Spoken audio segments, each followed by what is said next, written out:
Okay, everyone, welcome to week 4 of our 6-week health challenge. It's kind of crazy, 4 weeks already. But welcome to week 4. We're over halfway through now. So hopefully everyone is moving along great. We've talked about healthy eating, being on your meal program. We've talked about exercise and water intake. We've talked about breaking out of your bad habit. Hopefully you still have your 21-day challenge in place. You have 1 more week of it, so hopefully you're still working on that. If not, now's the time. You can still get started with that. And then tonight we're going to talk about better sleep. Okay, so this is one of my favorite topics to teach about because it's kind of one of those things we don't really think about. You know, I mean, I used to just go all day long and all night long, and I would never even think to myself how much sleep I was getting. It was just not important to me. You know, I was like, oh, I can sleep when I'm dead. Doesn't matter, especially when you have kids and your kids are in bed. You think to yourself, ooh, I've got all night long to get stuff done, and you stay up too late, and it can really affect your health. So sleep is just an important factor. All right, let me pull up my PowerPoint here and we will get going.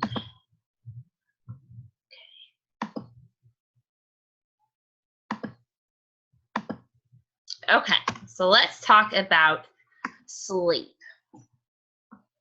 If my PowerPoint will go. Okay, so we want to talk about the reasons sleep is important. I mean, what does it really even matter for your health journey? How is it going to push you forward?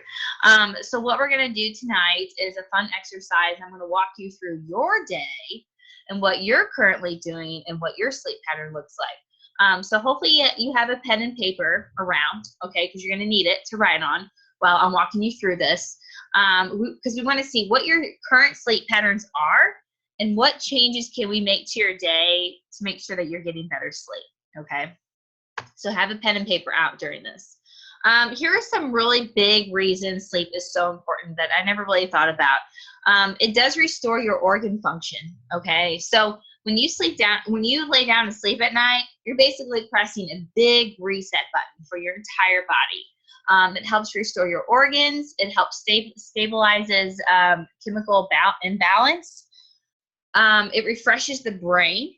It controls your mood. You know, it helps refresh your brain. You know, that's why we need good sleep. You know, people are so sleep deprived and they're so crabby and so irritable, and it can play a big factor. And it does have an effect on your behavior each day. You know, how you're acting. If you have a good 7-8 hours of sleep at night, you'd be amazed how refreshed and how much better your next day is. It improves your performance. Whenever you're sleeping, it gives your brain a chance to reset itself, because we all know that when we're awake, well, at least us women, we're always thinking about something. You know, we always are. We're always thinking about stuff we have to get done. You know, what's coming up the next day, what's coming up the next week or next month, and our brain is always working. So what happens is when you go to sleep at night, you're shutting your thoughts off, and it lets your brain restore itself. It gives your brain a chance to breathe. So it's really important. And also, you know, people are, like I said, people are so sleep deprived. They're not even thinking about how much sleep they're getting. And it's doing more harm than good. Because when you don't let your brain refresh and reset itself, your performance on things the next day are not going to be full-blown, top-notch performance compared to if you had a good night's sleep. So, for instance, there was like an article. I don't remember the exact number, but I know there was an article about people that are driving sleep deprived. There's more sleep deprived accidents out there than drunk driving accidents out there. Isn't that crazy? Just from being sleep deprived, it's worse than drunk driving. So this is just really something to think about. Also, sleep deprived also causes excess weight, because what happens is when you are so sleep deprived, you're fatigued the next day. Your brain's not functioning properly, like I said. You're just tired. You don't feel good. You're like, eh. And then that causes bad choices to be made because you just don't care. You're just tired. Your brain's not all there. and you're gonna make bad choices. You're like, I'm just hungry. I'm just gonna grab this donut because didn't even think about what I was gonna eat this morning, or I forgot my meal replacement. Hand me over that donut. And and that can happen again and again and again, and then you gain more weight. Okay. So just think of sleep as that reset button for your body, your organs, and your brain. Okay. And it's very, very healthy for weight loss. Okay. So the first question we want to ask ourselves is, am I even getting enough sleep right now? Am I getting enough hours of sleep? Okay. And that's the first exercise that I want us to do.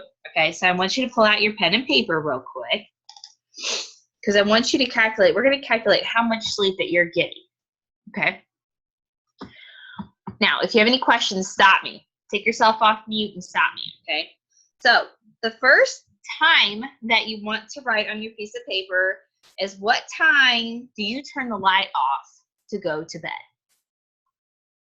So 10 o'clock, 8 o'clock. Write that time down. Okay. After that, about how long do you think it takes you to fall asleep? So do you lay down and crash? That's how I do. I mean, it doesn't take me long, maybe 2 minutes. Does it take you 15 minutes? Are you tossing and turning in bed for an hour? How long does it take you? Write that amount of time. How often do you wake up during the night? Once? Twice? Do you wake up to go to the bathroom? Do you wake up to let the dog out? Do you wake up to children? That happens to me like twice a night. Write that number down. How many times do you wake up throughout the night? And just do the average, okay? Just an average night. How long do you stay awake each time? So when you do wake up each night, is it 5 minutes? Is it 2 minutes to use the restroom? Is it an hour of tossing and turning because you're up?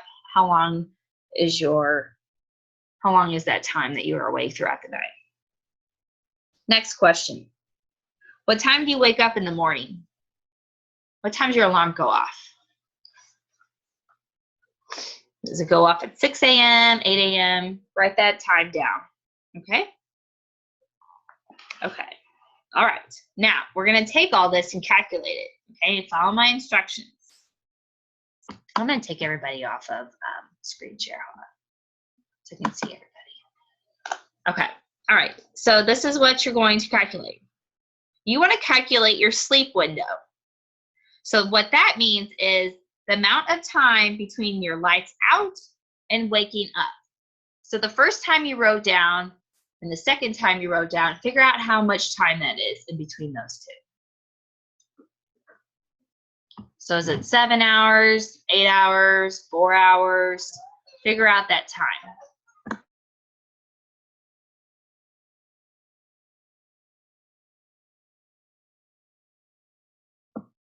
Okay. And then what you want to do is subtract the amount of time you spend in bed that you're not actually sleeping. Okay. So you wrote down a certain amount of times that you wake up. Like let's say you wrote down, you wake up twice and it's for 5 minutes. Well, you got 10 minutes. Okay. Take that time off of your sleep window. Okay. And then that result is your total sleep time each night. So now what you need is, you want to remember what you specifically need, whether you're a man or whether you're a woman, how much sleep that you need. Okay. So if you are a man, you want 7 to 8 hours of sleep. Okay. If you're a woman, you want at least 6 to 7 hours of sleep. And why us women need less than men, I have no clue. I think it should be the opposite. But men just need more sleep than us women. Okay. So, ask yourself, okay, am I getting enough sleep or not? Are you getting at least, if you're a woman, are you getting at least 6 to 7? If you're a man, 7 to 8. If not, we need to work on that quantity. If you are, fantastic. So let's move on. Okay. Because Now we want to talk about the quality of your sleep. So you may be in bed for 6-7 hours, but is the quality of your sleep there? You know, because ask yourself, you know, am I waking up? You know, am I tired every day? Because these are the questions that that you want to ask yourself tonight as we're going through this. Hold on. These are the questions. It's like, you know, are you waking up tired in the morning? You know, do you need a nap in the afternoon? Are you falling asleep watching TV at night? These are some things that ding, ding, ding, like just mark these things down as I'm listing them off and say, yes, I do this all the time. Because if you answer yes to these questions, then your sleep cycle is not right, okay? So, you know, do you fall asleep watching TV? Do you have frequent small accidents at home or large ones on the road? You know, like, are you just like clumsy and stumbly all the time? Do you have trouble focusing at your job? Do you find yourself sleepy after lunch? Have you had trouble figuring out the correct change from a purchase? Which I don't think anybody does that. Do you feel irritable or depressed most of the time? Have anxiety? Do you feel like you're not ever getting anything done? You're just sluggish. Do you drink alcohol to get yourself to go to sleep? Do you drink several cups of coffee and energy drinks throughout your day to stay awake? Are you having difficulty falling asleep at night? And are you having difficulty staying asleep? Okay, so those list of questions is boom. If you answered yes to any of those, then we've got some investigating to do with you. And that's what tonight's going to help you find out, okay? So anyway, because this chart shows you the sleep cycle and why it's so important, and kind of just gives you a visual of what cycle you want to be in. You want to get to 5. So stages 1 and 2, you know, that's that stage where, you know, you're first trying to fall asleep. You know, you can still hear things going on. A lot of us moms can probably relate to this, where you're in bed, your eyes are closed, you're kind of drifting off, but you're still aware of your surroundings. Stages 3 and 4 are a good sleep. What that means is that you're in a good deep sleep. You're breathing heavily. You know, you could be snoring. Your heart rate has slowed down and your body is still. Okay, that's when your body starts to reset itself. Okay, now REM, what that means is that's when you're in a good deep sleep. Okay, so what that means is that your brain is active, it is resetting itself, and it does start, you know, you will start to dream. Okay, so if you wake up and you had a dream the night before, then you know that you were in that really good, deep, deep sleep. Okay, and that's the best sleep that you want to have. But, you know, if you get into stages 3 and 4, that's good.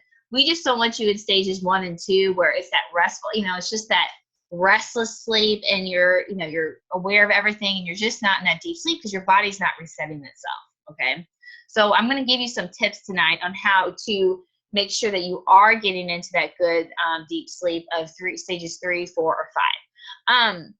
So basically the first question you want to ask yourself is, you know, what is my chronotype? You know, you're probably wondering, well, what does that even mean? Basically what chronotype is figuring out whether or not you're a night owl or you're a lark. Okay, and you just need to figure out how do you function better each day. I will tell you what, I'm a night owl. I work the best at night. That's just how I've always been since college.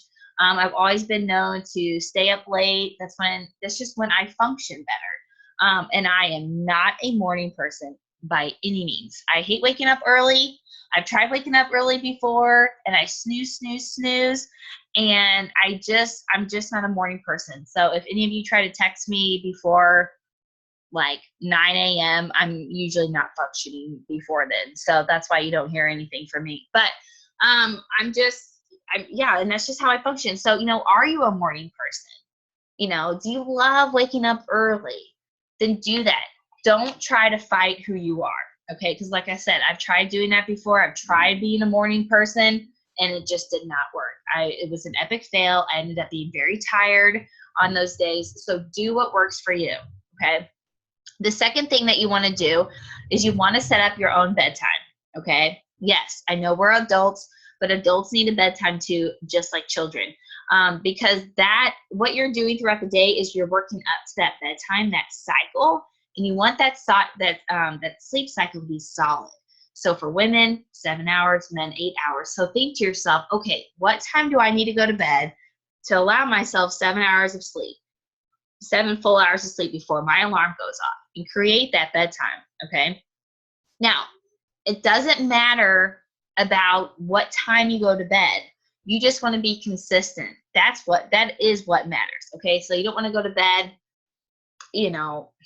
one night you only get 6 hours of sleep, and the next night get 5, the next night get 8. That's not going to help your sleep. Okay. You want to be consistent every day, every night of the week, with your schedule. And it doesn't matter, like for instance, I said that I'm a night owl. I usually go to bed around midnight. Okay. I don't wake up till 7, 8 o'clock in the morning, but that's my cycle. Okay. Or let's say that, you do wake up early, go to bed at 10 p.m., 9 p.m., wake up at 4 or 5. Okay. So it doesn't matter what time you go to bed. It just matters that that time is consistent. That cycle is consistent. Okay. Also, you want to set up your routine throughout the day. Okay. And this is a really big one. A lot of people do things throughout the day that they don't even realize is really affecting their night's sleep. Okay. So the first thing is getting out of bed. Okay. So this is a big one for folks, but whenever that alarm goes off, get out of bed. Okay. Get out. Don't press snooze and go back to bed, because guess what? You just ruined your cycle.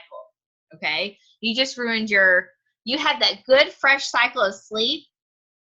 And when you wake up and your alarm goes off, your brain is awake. It's up and ready. Okay. It has that stimulus from that alarm.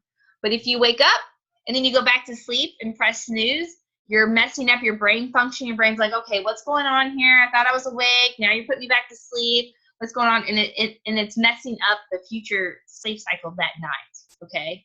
Because it just needs to be that consistent cycle. So snooze, a lot of people will say, wow, I'm super sleepy today. And they press snooze 3 times that morning. Boom. They're waking up their brain, putting it back to sleep, waking up, putting it back, and your brain's all screwed up and it's not understanding what's happening. Okay. So if you haven't started your 21-day challenge yet, I highly suggest doing that one, because that's a big one, is not pressing snooze. And I can give you some tips on that. Set your alarm. My alarm is across the room, so I literally have to get up out of bed and go, go turn it off. So that helps me. Some people put their phone in their bathroom, and then that way I have to walk all the way to the bathroom, and they use the bathroom, and they're already up. Anyway, and then the next thing is limiting your caffeine. Okay, so I'm not telling you to give up caffeine. Some people get on this kick that they think they need to give up caffeine, and I don't get that. No, you don't have to give up caffeine. Ever have to give up caffeine? Caffeine can actually be good for you because it's a stimulant and it helps boost your metabolism. So if anyone's ever told you that caffeine is bad, they're lying to you. So anyway, don't give up caffeine. You can have up to 300 milligrams per day, which is basically like 3 cups. And that's fine. And you can have it in the morning, but the thing is that you just want to avoid it before bedtime. Okay, so you want to make sure to avoid it about 3 hours before sleep time. All right, so think to yourself each day, when is the last time that you have your cup of coffee, or a burst of some type of caffeine, or a diet soda? When is that? Are you limiting it 3 hours before you go to bed? So, if you kind of think to yourself, I always like to say, don't have it after 4 p.m. That gives your body enough time before you go to bed to let your body come back down after that caffeine. Okay. And the next thing, I'm using my Habits of Health book to help guide me. So if you're wondering what I'm looking at, that's what I'm using. But the next thing is just eating responsibly. You want to avoid eating within 3 hours of sleeping. Okay. Now, when I say avoid eating, I'm talking about your big dinner. Okay. Those of you on program, you're lean and green. Try to have that a good 3 hours before you go to bed. Sometimes, like right now, I haven't even had dinner because I just got back from out of town. So that's going to be my last meal of the day.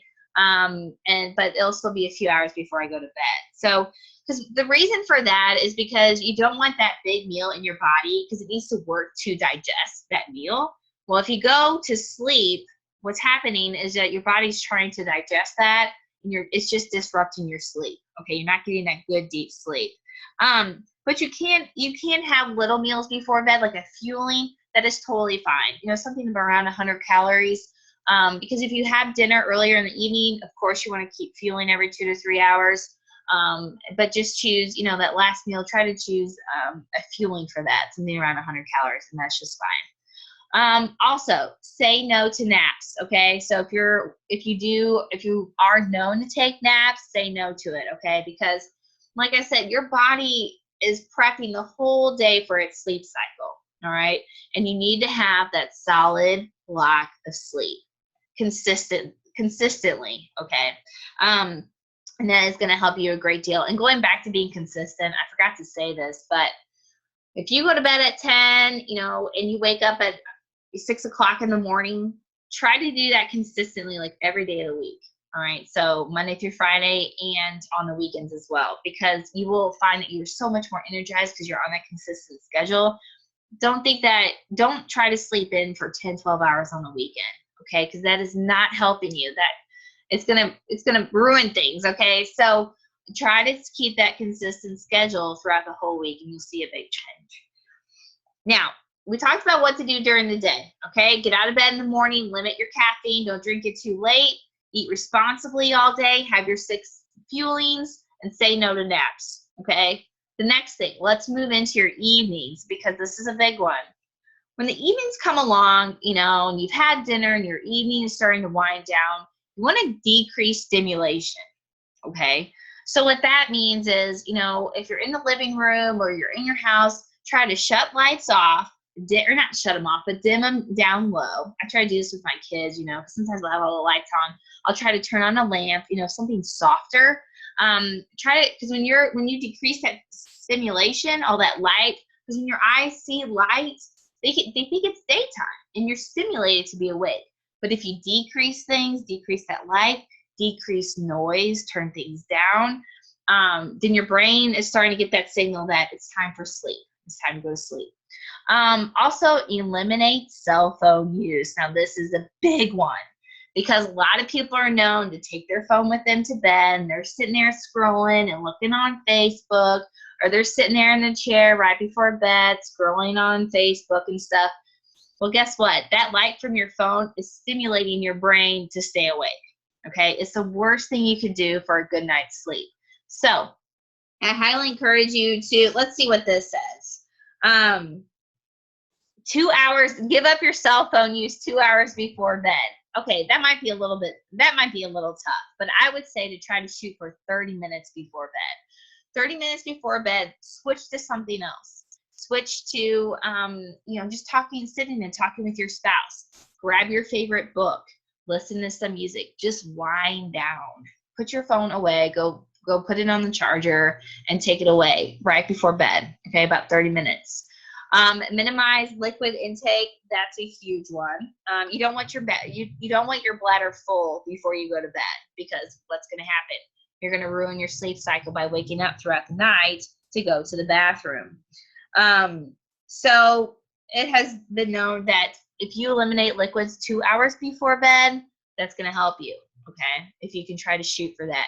Try to get most of your liquid in. Wake up in the morning. Boom. Have your first glass of cold water, like I told you last week.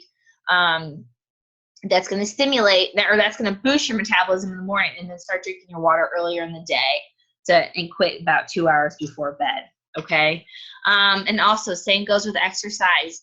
Don't exercise within 2 hours before going to bed either.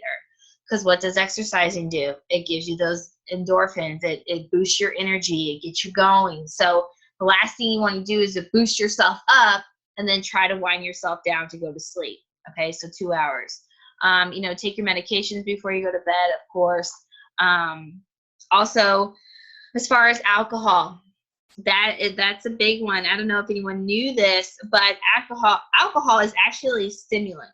Okay, and what it does is it suppresses normal sleep patterns.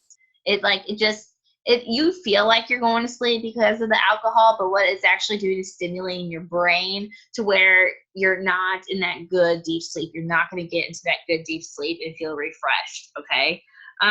So if you are going to have alcohol before bed, just have it with dinner or around dinner time. Try to eliminate a couple hours before bed, just like the other things. Okay.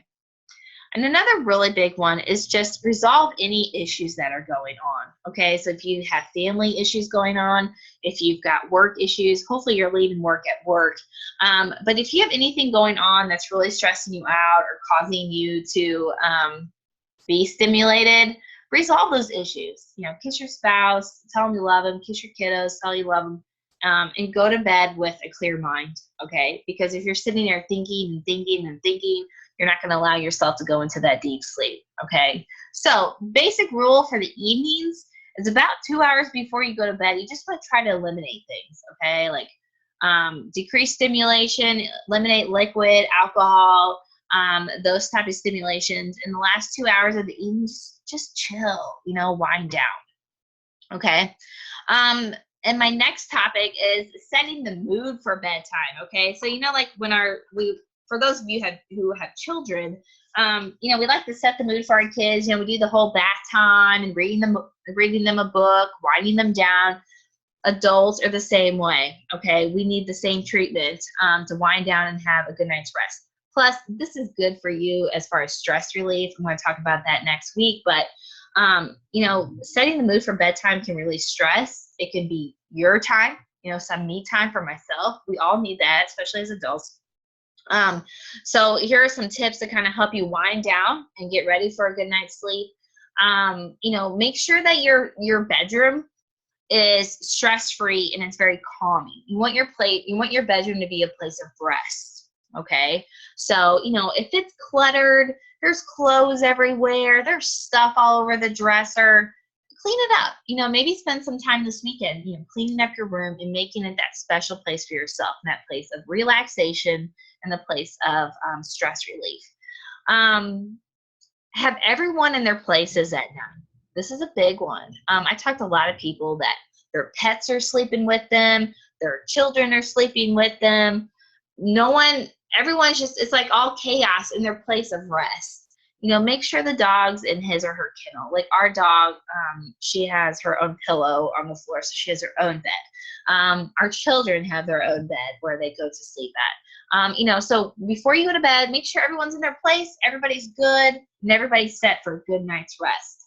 And this is just a funny one, but you want to have a good night's rest and it not be disruptive. So if you have a spouse that snores and it is disruptive, send them to the doctor to get that business fixed, okay? Or tell them to get on the Take Shape for Life health program and drop some weight, and that will help their snoring tremendously, especially that sleep apnea. We can help with that too, the sleep apnea. So anyway, so just make your bedroom a place of rest. Hold on a second. I'm going to look at something if I put this on a different slide. Another thing too is just, as far as like making your bedroom a place of rest, have lavender candles in there. Lavender is a great scent that can help you calm down and relieve some stress. A lot of people have that like Scentsy stuff out there that you can have. You can get those type of things that have lavender in it. And light up a candle, light that, just make your room relaxing, make it like your little sauna, and just go to it at night so it smells good, it's relaxing, have some cool lamps, turn them down low, kind of like this picture, Then you want to prepare yourself for a good night's sleep, just like we have done with our children. Preparing yourself for a good night's sleep, like, wash your face. You want to have good hygiene, okay? You want to take care of yourself. That's optimal health as well, okay? Brushing your teeth, flossing is very good hygiene. A lot of people end up having disease, and a lot of bad things happen with the rest of their body due to bad gum problems and disease in their mouth, and it's crazy. So take care of yourself. Brush your teeth, floss every night, wash your face, take care of yourself, okay? Because that's good optimal health. If time allows for it, take a hot bath or take a hot shower before bed. that will really relax your muscles, and it will just feel really good. Sometimes at night I'll try to sit and soak in our bath. We have a jacuzzi bathtub, and sometimes I'll try to sit in there if I can. Also, you want to wear really comfy PJs to bed, okay? And this is important. Now that it's summertime, you want to wear something that's light. It's not clingy and sticky to your body. Cotton is good for that. Each night I wear like a little nighty nightgown type dealio that's comfortable for me. Just wear something comfortable for yourself that will allow for you to be comfortable while you're trying to sleep. Socks. That's a bit, I'm kind of weird. I wear socks to bed too. For some reason, when I go to bed, my feet decide that they're cold. But socks can be good to wear to bed. They even have relaxation socks out there that you can get, because what they do is they dilate those blood vessels in the feet, and then it helps your body relax. It's kind of crazy. But if you do wear socks to bed, it is helpful, and it's good for a good night's sleep. Okay. And a couple other things too is like when you get into bed, those are important steps too, is what you're doing when you actually get into bed. Are you keeping things calm when you get into bed? Are you sitting there looking at your phone? My husband's so bad about this sometimes. Like, he'll be in bed looking at his phone. He's playing like YouTube videos that are all loud and obnoxious, or Snapchat videos. And it's disruptive. It's not helping you calm down and get into that good mood. So you can even do things like if you want to meditate, start breathing exercises. I can send you a breathing exercise. We do have one with Take Shape for Life that you can practice. It's just a few minutes, but just sit there and you can meditate. Honestly, I don't really practice meditating, but I've heard wonderful things about it. It can really, really help with a good night's sleep, especially if you're struggling getting to sleep. Reading a relaxing book, that is just one of the best things you can do before bed. Okay. Maybe you're not even taking time to read a book right now in your life. And you're like, yeah, it's something I would love to be able to do and take time for. Reading is one of those things that you have to just schedule it. Like, you have to make time for it. At least I do. So, maybe sit and read a book. Whenever you're doing that and sitting and relaxing, that's good for you. And if, let's say, a lot of people have asked me, well, what if I have a Kindle? Or what if I have an iPad and my book's on my iPad? Well, I don't know if you knew this or not, but on your phone, when you open up your book, you have the option to change the screen color.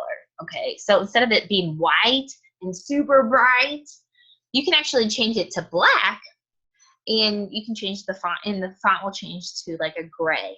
Okay, and what that does is it takes away all that light, but you can still see your book wonderfully. Okay, so that's an idea if you're sitting in bed reading on your iPhone or an iPad or a Kindle, something of that sort. Just change, and you can go into settings and you can change that. Okay, that way your brain's not being stimulated, and it's just basically like you're reading a normal book. Also, another thing that I have started doing lately, I've started listening to books on audio. So you can lay back in bed, close your eyes, put your headphones in, and just listen to the book on audio. Okay, and then you'll probably end up just falling asleep like that. Okay, so that's an idea. Also, cuddle with your partner or your spouse. Okay, so take that time to spend that time with your special loved one. Okay, that's your time of rest. That's your it's the end of your day, and it's a good special time to have with them. Okay, massages are great. Relax with a back massage, a shoulder massage. Do those type of things. Or what else? Whatever else could come up. Sex is a habit of health too, and it actually is a good stress relief, and it can help with a very good night's sleep as well. And basically, what you want to do is when you go to bed, you want to shut the world off. Okay, you want to focus on making that your time, because the more that you focus on that, making that your time, I guarantee the rest of the time that you are awake and the following days are going to be so much better. You're going to feel so much more energy. You're going to feel like you've conquered the world because you feel so good. You're going to get so much stuff done. Your brain's going to be functioning at top-notch quality. But you have to have that good night's sleep, and you have to focus on that. So over the next week, what I'm going to do is I'm going to send you guys a chart to start focusing on your sleep and working on it, okay?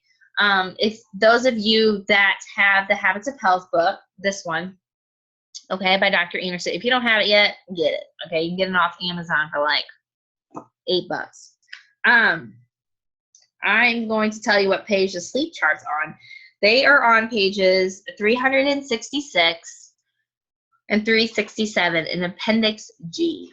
Okay, it looks like this. Hopefully you guys can see it. What I will try to do, my scanner is horrible, but what I can try to do is take a a picture of this and send it to everybody if you don't have the book. But basically what I want you to do over the next week is I want you to fill that chart out just so that you can see how your sleep pattern is. You can really, see, especially if you answered yes to any of those questions I asked at the beginning.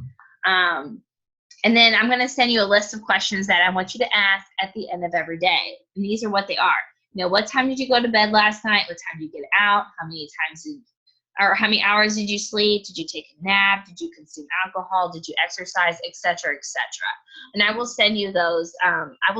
Questions, okay, so that you can kind of see and ask yourself, okay, because when you start investigating your day, a lot of stuff can come up, and you can realize, maybe that's why I'm not sleeping too good. For instance, I was talking to a girl yesterday, and I found out that she was waking up because she was like, man, I just don't feel like I'm fat burning. I'm feeling tired all the time, like my energy's dragging. Well, long story short, we found out that in the morning she was waking up with her husband for a little bit while he was getting ready for work, and then she was going back to bed for a while, for another hour.